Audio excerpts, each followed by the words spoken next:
जब हम प्यार शब्द सुनते हैं तो दिमाग में क्या आता है? क्या ये सिर्फ एक एहसास है या कुछ इससे भी ज्यादा गहरा? तो आज हम मनोविज्ञान की दुनिया में उतरकर ये समझने की कोशिश करेंगे कि प्यार असल में एक नहीं बल्कि कई अलग-अलग भावनाओं का संगम है। जी हाँ, बिल्कुल सही सुना। मनोविज्ञान के हिसाब से प्यार कोई एक सीधी सादी चीज नहीं है। इसके कई रूप होते हैं और हम इसे कैसे महसूस करते हैं, ये हमारे रिश्तों के बारे में बहुत कुछ बता सकता है। तो सवाल ये है कि आखिर क्या है ये अलग-अलग चेहरे और हम इन्हें पहचान कैसे सकते हैं?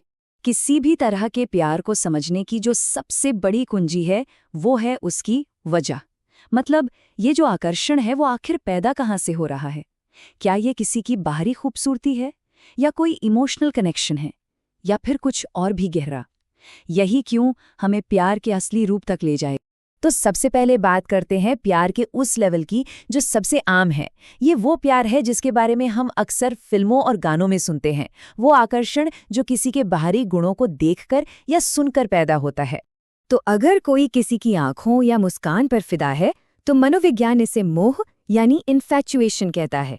ये एक बहुत तेज, बहुत इंटेंस लेकिन अक्सर कम वक्त तक टिकने वाली भावना है।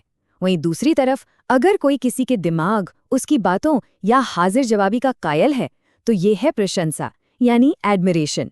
ये सम्मान पर आधारित होता है। ये दोनों ही बहुत दमदार भावनाएं हैं, लेकिन ये तो बस शुरुआत है।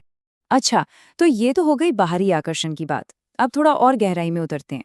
एक ऐसे बंधन की बात करते हैं जो सिर्फ लुक्स या अच्छी बातों से कहीं ज्यादा है। क्या कभी ऐसा महसूस हुआ है कि कोई कनेक्शन सिर्फ पहली नजर के आकर्षण से कहीं बढ़कर है? इसे कहते हैं समानुभूति या एम्पैथी। ये तब होता है जब किसी के लिए प्यार महसूस होने लगता है क्योंकि वो आपको प्यार और सम्मान का एहसास कराते हैं। ये एक तरह से टू वे स्ट्रीट है, एक आपसी भावना जो अपनेपन का एहसास देती है। ये एक बहुत खूबसूरत और सुकून देने वाला अनुभव है। लेकिन यहीं से एक बहुत जरूरी सवाल खड़ा होता है। देखिए, हम सब में कमियां होती हैं।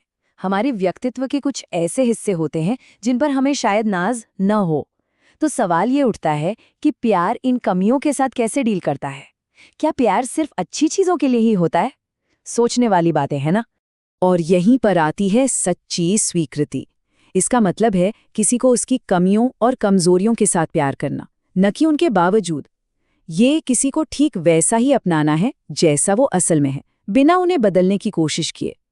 मोह और प्रशंसा से अलग, ये किसी एक गुण पर नहीं बल्कि पूरे इंसान पर आधारित एक मुकम्मल और बिना शर्त वाला भाव है। और अब हम पहुंचते हैं प्यार के सबसे गहरे और शायद सबसे पवित्र रूप पर। इसे अक्सर बिना शर्त का प्यार भी कहा जाता है।